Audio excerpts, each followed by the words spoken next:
반갑습니다. 아파트 가격 정파가시 시작하겠습니다. 5월 28일 이제 오는 목요일이 되겠죠. 한국 금융시장이 180도 완전히 뒤집히는 이런 일이 벌어지는데요.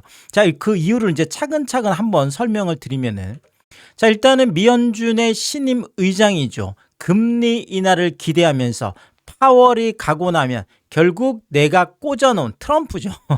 트럼프가 꽂아놓은 케빈 워시가 취임을 하면서 결국은 금리 인하를 트럼프가 원하는 대로 해줄 거냐 아니면 못할 거냐, 이 이야기가 오늘 어마어마하게 많았습니다. 오늘 이제 백악관에서 취임을 했는데 여기에서 트럼프가 덕담을 했습니다. 깜짝 놀랄 덕담을 했는데 독립적으로 일하길 바란다. 야, 아니 파월이 독립적으로 하려고 할 때는 쌍욕을 하면서 파월 멍청이다 뭐 이렇게 쌍욕을 하면서 금리 인하 해라 이렇게 어마어마하게 압박을 했었는데, 아니 케빈 워시는 물론 자기가 꽂아놓은 자기 이제 후원자의, 자기 오랜 후원자의 또 사위죠. 개인적으로도 굉장히 친분이 있는, 어쨌든 트럼프가 꽂아놓은 이런 사람이어서 그런지 모르겠지만 독립적으로 일하길 바란다.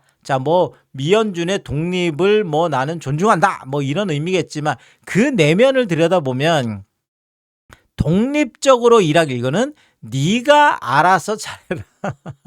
내가 너 그 자리에 앉힌 거 알지? 왜 앉힌 줄 알지? 네, 이런 거죠. 그래서 네가 알아서 독립적으로 잘 해봐라. 금리를 하란 얘기겠죠. 그리고 또 하나, 혹시라도 좀 무리하게 지금 인플레이션 이런 상황 때문에 금리 인하를 할 수 없는 상황임에도 불구하고 만약에 케빈 워시가 트럼프의 속마음을 알아서, 자기를 꽂아놓은 그 이유를 알아서 본인이 억지로 인하를 해도 그건 트럼프 내가 시킨 게 아니라 네가 독립적으로 한 거야. 내가 독립적으로 너 하라고 했잖아. 이런 그 내면에 두 가지 의미가 있는 게 아닌가. 저는 일단 이렇게 해석했는데 아마 좀 맞을 겁니다. 그런데 월가의 전망은 조금 싸늘합니다. 월가에서는 트럼프가 원하는 대로 워시가 금리 인하를 못할 거다. 왜 이런 이야기들을 하고 있냐면, 일단은 상황이 굉장히 안 좋습니다. 지금 4월에 인플레이션 쇼크 엄청났죠. PPI 생산자 물가 지수가 무려 6%. 와, 정말 깜짝 놀랐죠. 그 다음에 소비자 물가 지수 CPI 같은 경우에도 3.8%. 와, 진짜. 와, 정말 다 미쳤다라고 할 정도로 3년 만에 최대 폭의 상승이었기 때문에 이건 누가 봐도 그냥 아마추어가 봐도 인플레이션 상황이 지금 굉장히 심각하구나. 특히나 PPI 같은 경우에는 이게 또 소비자 물가로 2, 3개월 시차를 두고 전이 되잖아요. 그래서 이 굉장히 지금 좋지 않은 시그널이 나온 거는 분명해 보입니다. 결국 미연준 4월 의사록도 이제 공개가 됐는데, 의사록을 봤더니 여기에서도 똑같은 얘기가 나오는 거죠. 인플레이션에 대한 위험. 결국 미국 이란 전쟁 때문에 유가가 지금 $100를 넘어서고 이런 상황에서 당연히 인플레이션의 위험이 있을 수밖에 없죠. 그러면 바로 즉각 금리 인상을 한다.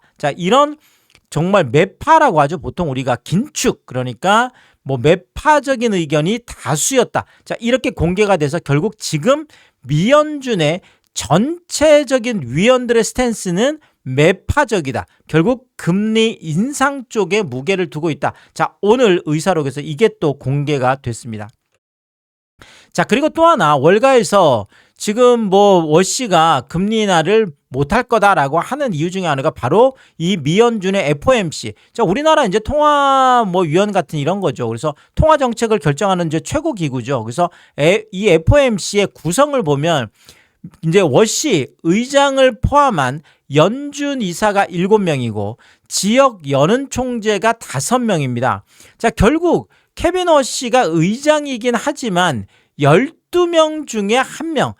어쨌든 간에 워시가 의장이다 보니까 이런저런 또 끝나고 나서 이제 기자회견을 한다든지 이런 곳에서 개인적인 의견으로 금리 인하에 대한 이런 이야기들을 할 수는 있겠지만, 어쨌든 간에 금리를 결정하는 이 FOMC의 구성을 보면 결국 워시도 12명 중에 1명이기 때문에 본인이 알아서 뭘 그냥 바로 금리 인하를 하고 이런 거는 할 수도 없다라는 거죠. 그리고 사실 워시 같은 경우에도 그 전까지만 하더라도 계속 매파로 분류되던 그런 사람 중에 하나였기 때문에 이런저런 것들을 종합해 봤을 때 결국은 뭐 금리 인하, 미연준의 금리 인하는 불가능하다. 뭐 이런 이야기가 지금 대부분 나오고 있습니다. 자, 결국 지금 월가에서 나오는 얘기는 미연준이 빠르면 7월에 인상할 거다. 자, 결국 지금 6월 FOMC에서는 지금 워시가 이제 처음으로 이제 파월이 끝나고 워시가 처음으로 의장으로 하는 거기 때문에 뭐 바로 인상은 못 하겠죠. 자, 그렇지만 뭐 좀 시간을 두고 7월부터는 그러니까 6월에 이제 어떤 그 분위기가 나오겠죠. 그래서 뭐 금리 인상에 대한 이런 것들 때문에 자, 인상 쪽에 어떤 뭐 이야기들이 좀 많이 나온 다음에 7월에는 결국은 금리 인상을 단행할 수밖에 없다. 이런 얘기들이 나오는데 자, 그러면 이 부분에 대해서 지금 우리가 패드워치라는 것은 시장 채권 전문가들이 지금 금리 인상을 뭐 미연준의 어떤 상황을 뭐 이제 전망하는 건데 자, 요거를 조금 데이터를 보면서 제가 자세하게 말씀을 드리면 자, 일단 패드워치상으로 보면 3.75 이게 지금 동결이죠. 자, 이게 96% 이게 지금 당장 6월 그러니까 워시가 이제 처음 이끄는 6월 17일 날 요게 지금 96% 일단은 동결로 보는 거죠. 자, 그런데 중요한 건 이거예요. 지금 4%면 뭐 요게 지금 4%가 또 공교롭게도 지금 4%인데 자, 어쨌든 간에 지금 뭐 이전에 제가 살펴드릴 때만 하더라도 금리 인하에 대한 것도 뭐 소폭이긴 하지만 어느 정도 있었거든요. 자, 근데 이제는 금리 인하에 대한 뭐 전망은 지금 뭐 채권 전문가들은 전혀 없습니다. 그래서 패드워치상으로 보면 일단은 동결이 96%고 금리 인상 한 번 하는 게 4%. 자, 결국은 이제는 결국 동결 아니면 인상 의견밖에 없다는 거고요. 자, 그리고 지금 7월 FOMC 지금 전망을 보면 보시는 것처럼 지금 81.6%로 뚝 떨어지죠. 그래서 80% 정도가 동결이고 지금 4.0 그러니까 금리 인상을 한 번 하는 베이비 스텝 정도가 17.8 거의 20% 가깝게 지금 나오고 있고 자, 더더구나 빅스텝이죠. 빅스텝 4.25까지 결국은 3.75에서 한 방에 그냥 빅스텝을 갈 수 있다라는 자, 이런 전망이 이미 7월부터 나오고 있습니다. 물론 0.6%로 낮긴 하지만 그럼에도 불구하고 빅스텝 전망이 나왔다라는 것이 그만큼 지금 미연준의 지금 이 인플레이션을 바라보는 이런 시각들이 굉장히 매파적이다. 이런 거를 시장이 지금 읽고 있는 거죠. 자, 그리고 9월 지금 FOMC에서는 이게 60%까지 동결이 떨어지고 지금 뭐 베이비 스텝 한 번은 34.4%까지 올라가고 자, 그리고 빅 스텝도 5.1%까지나 올라갑니다. 자, 그리고 중요한 거는 이제 빅 스텝 한 번, 그 다음에 또 한 번의 베이비 스텝, 또 아니면 한 번, 두 번, 세 번. 결국은 지금 9월까지 해서 뭐 6월, 그러면 7월, 9월 이렇게 되나요? 자, 계속 금리를 올릴 거다라는 이런 전망까지. 그래서 4.5%까지 갈 거다. 이런 전망이 지금 처음으로 9월부터 나오기 시작하고요. 자, 10월이 되면 이제는 동결이 적습니다. 동결이 48.3%로 50% 이하로 내려갑니다. 자, 결국은 10월이 되면 이제는 인상에 대한 전망이 훨씬 더 높게 나오는 거죠. 그래서 베이비 스텝이 거의 39.6, 40%가 되고 자, 빅 스텝 한 번 10.9% 거의 11%까지 되고 자, 그다음에 4.5% 이것도 1.1%까지 해서 어쨌든 세 번의 금리 인상 이야기가 나오고 있고요. 자, 그리고 올해 이제 마지막이죠. 12월 FOMC에서는 이제 동결은 30%로 떨어지고 70%가 이제는 그냥 인상으로 가는 거죠. 자, 그래서 지금 이제 한 4%까지 베이비 스텝 한 번 올리는 게 42.5%. 자, 그다음에 한 번 또 올리는 자, 이거든지 아니면 한 방에 빅 스텝. 이게 20.6%. 자, 그리고 결국은 지금 뭐 4.75까지. 자, 그러면 빅 스텝 두 번을 갈 수도 있는 거고. 그렇죠. 이렇게 빅 스텝 한 번, 또 여기에서 빅 스텝 한 번. 자, 이렇게 빅 스텝 두 번을 가든지 아니면 금리를 한 번, 두 번, 세 번, 네 번이나 인상을 한. 자, 네 번 한다라는 것은 매번 FOMC마다 올린다라는 거죠. 아니면 빅 스텝 한 번 가고 베이비 스텝 두 번. 뭐 어쨌든 간에 이렇게 금리를 3.75에서 4.75까지 1.0% 네 번 인상까지 지금 전망이 나오고 있습니다. 굉장히 심각한 전망이죠.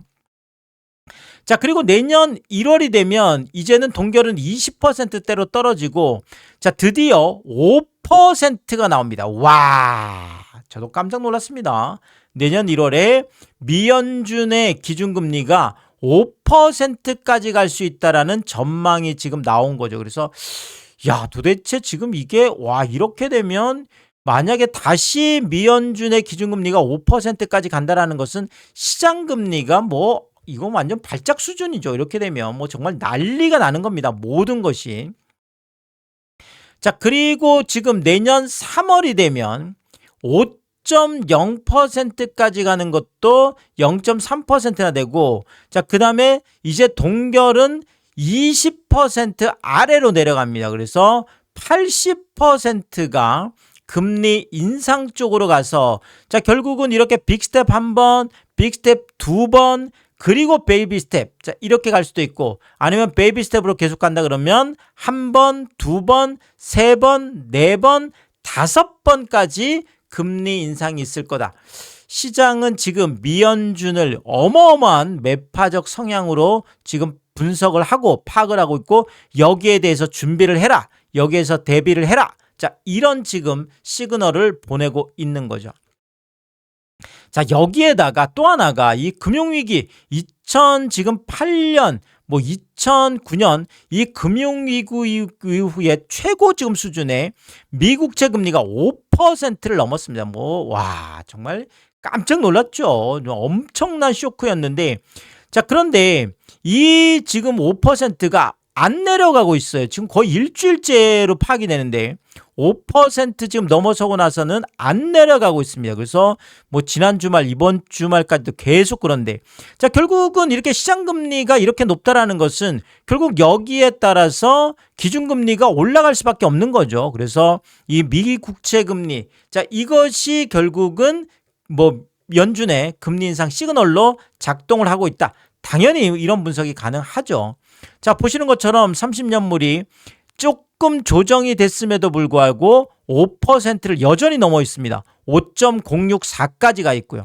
자, 10년물 같은 경우에도 조금 조정된 게 4.58, 마의 4.5%를 여전히 지금 넘어서 있는 상황이어서 굉장히 이것도 위험한 지금 상황으로 보여지고 있고요. 자, 그리고 영국 국채 같은 경우에도 뭐 줄줄이 지금 올라가 있습니다. 그래서 30년물 같은 경우가 5.588까지 가 있고 10년물도 거의 5%예요. 4.916. 야, 영국 국채 금리가 어쩌다 이런 상황까지 왔을까요? 정말 영국도 뭐 정말 아주 뭐 위태위태해 보입니다. 국채 금리만 보면. 자, 그리고 일본도 지금 난리 아니죠. 일본 같은 경우에도 10년물이 지금 30년 만에 29년 만에 처음으로 2.753, 2.722 기록했을 때 이게 29년 만에 가장 높다라고 했는데 지금 살짝 조정이 됐는데도 이거보다 더 높죠. 2.753. 우리가 잃어버린 30년이라고 하는 일본의 대붕괴가 왔을 때 그 지금 국채금리 수준까지 지금 와 있기 때문에 일본 상황도 상당히 위험하게 지금 보고 있는 거죠. 자, 30년물도 4%까지 갔다가 살짝 조정된 게 3.996. 3.996이면 4%죠. 자, 5년물도 지금 2%를 넘어 있습니다. 지금 일본도 지금 시장금리가 난리가 났습니다. 자, 여기에다 뭐 한국도 뭐 만만치 않죠. 지금 한국 같은 경우에도 좀 조정이 됐다라고 하는 게, 자, 결국 3년물 같은 경우에도 3.727까지가 있죠. 뭐 변동금리의 중거금리라고도 할 수 있는데, 자, 이렇게 되면 지금 2.5% 기준금리하고 스프레드가 1. 지금 뭐 227 이렇게 되나요? 와, 지금 뭐 사실 0.5% 내외에서 움직여야 되는 이 스프레드 금리 차가 이렇게까지 난다라는 것은 거의 뭐 금융위기보다 더 높은 정도의 지금, 그렇죠, 엄청난 또 신용 리스크 이런 것들도 작동이 되고 있는 거죠. 결국은 3.727까지가 있고 5년물 같은 경우에도 3.969까지 나가 있습니다. 자, 그리고 30년물도 4.149, 10년물도 4%를 넘어서 안 내려오고 있죠. 4.144까지 갔고, 아니 2년물이 뭐 3.587은 말 다 했죠. 뭐 정말, 야, 정말 발작 수준의 지금 국채금리 정말 심각한 상황을 보이고 있습니다. 자, 이런 상황에서 지금 환율이 정말 미쳤죠. 야, 정말 뭐 정부도 지금 그렇고 지금 구두 개입을 어쩔 수 없이 했는데, 사실 가만히 있지 않겠다라는 정도 지금 구두 개입입니다, 일단은. 그래서 1,520원을 결국 터치를 했습니다, 오늘. 그래서 1,520원을 터치를 지금 했고, 자, 결국은 어제였죠. 어제 1,520원을 터치를 했고, 그래서 1,519원 이제 이런 게 막 보이는 거예요. 그리고 현찰로 살 때 1,545원. 와, 정말. 아니 1,500원 뚜껑이 지금 열리는 것은 이제 말할 게 없고, 이제는 1,500원이 뉴 노멀이 됐습니다. 이제는 1,500원 아래로 내려갈 생각을 안 해요. 야, 이게 지금 우리가 이거를 감당을 하고 있는 게 신기할 정도죠. 신기할 정도예요. 정말 예전에는 정말 1,500원 넘어가면 나라가 망할 거다, 막 이런, 우리가 사실 이 트라우마가 있잖아요. 그래서 외환 위기 때 트라우마가 있기 때문에 이 환율에 대해서 굉장히 좀 민감할 수밖에 없는데, 지금 이런저런 상황들 때문에 환율이 지금 1,520원을 터치하는 정말 사상 초유의 사태가 결국은 벌어졌습니다. 아시겠지만 환율이 올라간다는 것은 여러 가지 측면에서 상당히, 특히나 지금 물가, 당장 지금 물가, 그렇죠, 물가를 완전히 이거는 올리는 거니까 더 이상 말할 게 없습니다. 자, 이런 상황에서 지금 한국은행이 4월 생산자 물가를 발표했는데 전월 대비 2.5% 폭등했는데, 이게 98년 외환 위기 이후에 지금 다 외환 위기 수준이에요, 전부 다. 그래서 지금 이때도 2.5%였는데 최고 상승률을 기록해서 엄청난 지금 또 사이렌이 울려 나가고 있고요. 자, 수입품까지 포함한 국내 공급 물가 지수도 전월 대비 5.2% 상승했고, 원재료는 무려 28.5% 상승해서 통계 작성 후에 역대 최고치를 기록해서 지금 우리나라도 지금 물가에 엄청난 사이렌이 지금 울리고 있습니다. 아시겠지만 생산자 물가 상승이 시차 두고 소비자 물가 상승으로 전이되잖아요. 이게 지금 가장 큰 문제죠. 그러면 지금 5월 물가도 5월 물가지만 지금 6월, 7월까지도 계속 영향을 줄 수 있다라는 거잖아요. 그래서 우리나라 지금 물가도 올해 3%를 넘어설 거다라는 전망이 지금 계속 지금 쏟아지고 있고, 그나마 지금 유가 보조금 이런 것들 때문에 버티고 있지, 그게 아니었다면 이미 4월에 우리 소비자 물가가 3.5%를 넘었을 거다. 이게 지금 KDI 국책연구원의 지금 발표예요. 그래서 지금 물가는 상당한 충격을 받고 있습니다. 자, 이게 끝이 아니죠. 여기에다가 지금 1분기 가계부채가 발표가 됐는데 14조나 증가를 하면서 1993조, 이제 7조를 남겨두고 있습니다. 2000조까지. 지금 한 분기에 14조 증가했으니까 반만 증가해도 지금 2분기에는 무조건 2000조를 지금 넘어서는 상황입니다. 여기에다가 보증금, 우리가 대한민국 전 세계에서 유일하게 있는 이 전세 보증금, 이거 돌려줘야 될 돈이라고 이제 국토연구원에서도 이 부분에 대해서 보고서를 냈죠. 그래서 보증금도 이제는 집주인의 DSR에까지 포함시켜야 된다. 자, 이거를 부채로 봐야 된다는 거잖아요. 사실상 부채죠. 돌려줘야 될 돈이니까. 자, 그래서 이 보증금 1,000조까지 합치면 결국은 가계부채가 3,000조를 넘어서는 이런 상황이 된 거죠. 자, 이 가계부채 때문에도 한국은행이 이거 뭐 금리 인상을 안 할 수 있을까요? 이런 분위기라면. 자, 결국 5월 28일이죠. 5월 28일 한국은행의 FOMC가 열리는 5월 28일 날 한국 금융시장이 180도 뒤집힐 수밖에 없다라는 전망이 지금 뭐 전문가들도 그렇고 모든 뭐 증권가도 그렇고 모두가 지금 이런 이야기들을 쏟아내고 있습니다. 그래서 한국은행이 금통위에서 24년부터였죠. 그래서 3.5%까지 갔던 기준금리를 한 번 낮추고 두 번 낮추고 세 번 낮추고 지금 네 번 낮춘 거죠. 그래서 네 번 낮춘 다음에 계속 2.5%로 동결 해오고 있는, 자, 이거를 이제 이 금리 인하 사이클은 끝났다. 더 이상 금리 인하 기대는 하지 마라. 이제 한국은행의 기준금리 인하는 없다. 이렇게 지금 종료를 선언하고, 자, 이제는 금리 인하 사이클은 끝났고 금리 인상으로 간다라는, 소위 말하는 엄청난 통화정책의 대전환이죠. 그래서 이걸 피벗이라고 하는데, 어쨌든 금리 인상으로 피벗을 선언할 걸로, 그래서 이런 시그널들이 나올 걸로, 지금 상황을 봐서는 이게 안 나오면 지금 안 되는 상황이에요. 그래서 무조건 일단 이렇게 전망이 되고 있습니다.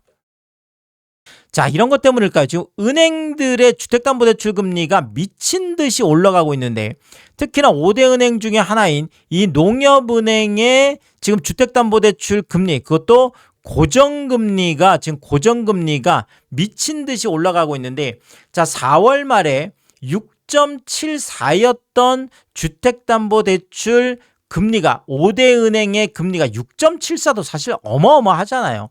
자, 그런데 이게 4월 말에 이랬었는데 결국 5월 초에 6.88까지 올라가더니 다시 6.91까지 올라가더니 다시 6.95까지 올라가더니 다시 7.05까지 올라가더니 다시 7.11까지, 이게 지금 이번 주 5월 20일 상황이에요. 이번 주 수요일 상황이었습니다. 자, 그런데 놀랍게도 오늘 지금 토요일, 지금 휴일, 깜짝 놀랐죠. 야, 정말 휴일마다 이렇게 정말 발작 수준의, 그렇죠, 늘 금리 인상 이런 쇼크들이 터지고 있습니다.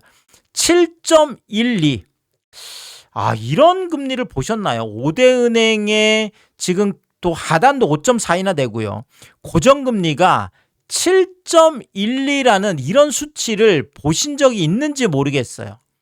저는 뭐 최근 들어서 처음 보는 수치인데, 자, 5대 은행의 주택담보대출 금리가 이제 7.12%라는, 그것도 휴일을 기해서 갑자기 정말 이렇게 7.12까지 올라가 있습니다. 자, 그러면 변동금리는 어떠냐? 농협은행의 지금 5년 주기형 변동금리 같은 경우에 이것도 마찬가지. 4월 말에 6.77, 6.77도 엄청나게 높죠. 자, 그런데 5월 초에 6.91까지 뛰어오릅니다. 그러던 게 6.94, 그러던 게 6.98, 자, 그러던 게 7.08, 자, 그러던 게 결국 5월 20일 날, 이번 주 수요일 날 7, 와, 변동이 아까 똑같은 7.12까지 올라갑니다. 7.12. 자, 그러더니 오늘 깜짝 놀랐죠. 7.13까지 올라가 있습니다. 자, 변동금리 7.13이면 이제 많은 분들이 부들부들 떨 수밖에 없는 게, 아시겠지만 21년에 많은 분들이 5 플러스 25년 이런 혼합형금리, 그러니까 30년 만기인데 5년은 고정금리고 그 다음에 25년은 변동금리로 대부분 선택을 하셨잖아요. 자, 그러면 이때 고정금리는 2.5% 정도 됐었는데 이 2.5%가 지금 26년부터 시작해서는 변동으로 바뀌는 거죠. 자, 이제 25년 동안 변동으로 이걸 갚아야 되는데 이게 7.13까지 지금 올라와 있는 거잖아요. 아니, 그럼 2.5%가 4%만 돼도 깜짝이고 5%면 이제 더블이 되는 거고, 이게 7.13이면 이제 3배가 되는 거잖아요. 거의. 야, 2.5, 뭐 5%, 이제 7.13이면 거의 7.25, 뭐 거의 3배 가깝게 이렇게, 이러면 뭐 이거 이제 감당이 불감당인 상황입니다. 자, 특히나 영끌하셨던 분들 이거를 감당해낼 수 있을까요? 안 그래도 뭐 지금 뭐 상류층들마저도 경매가 쏟아진다 뭐 이런 얘기들 많이 나오고 있고 뭐 급급매로 던지고 있다 난리가 났는데 정말 큰일 났다. 이런 이야기밖에 들을 수 정말 안타까운 상황이긴 합니다.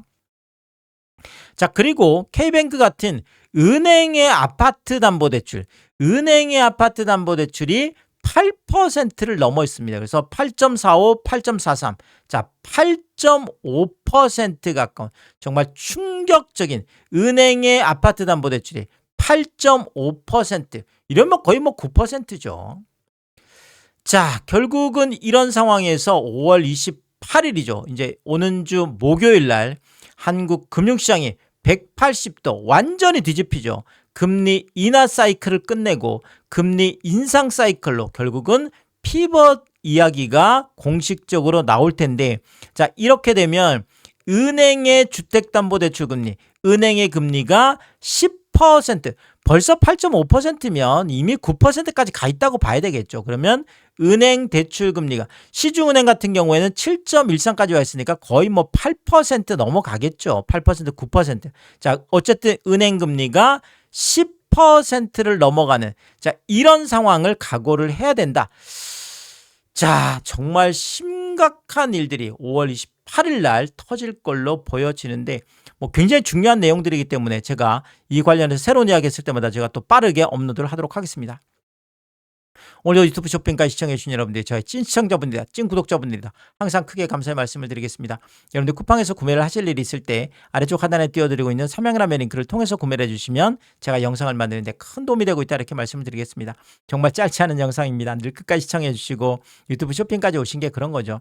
저는 삼양라면이 좋아서, 삼양라면이 맛있어서 삼양라면만 올려드리고 있는데, 이 삼양라면만 구매를 해주셔도 감사합니다. 근데 많은 분들이 뭐 작은 것 하나 구매하실 때도 이 삼양라면 링크를 통해서 구매를 해주시고, 또 가끔 고가 제품 구매하실 때도 일부러 이 삼양라면 링크를 통해서 구매를 해주셔서 참 귀찮고 성가신 일임에도 불구하고 뭐 작은 것 하나, 또 가끔 고가 제품 하나 구매하실 때도 일부러 이 뭐 삼양라면 링크를 통해서 참 저에게 도움이 되라고 이렇게 해주시는 거니까, 참 제가 이렇게 마음 써주시는 걸 볼 때마다 참 너무나 감사하다, 몸둘 바를 모르게 늘 크게 감사의 다시 말씀을 드리겠습니다. 파가시 멤버십 킹스프로 개설해 두고 있습니다. 구독 옆에 가입 버튼 누르시면 월 9,990원으로 책정되어 있고요. 또 킹스피 분들에게는 왕관 모양으로 표시를 해드리고 있습니다. 오늘도 킹스피 여러분을 소개해드리겠습니다. 김화정님, 윤복자님, 피피칠 사모님, 유웅준님, 미셸님, 전영돈님, 항상 감사의 말씀을 드리겠고, 또 많은 분들이 킹스피를 통해서 응원해 주시면 고맙겠습니다. 오늘의 이야기가 도움이 되었다면 구독과 좋아요 부탁드리겠습니다. 고맙습니다.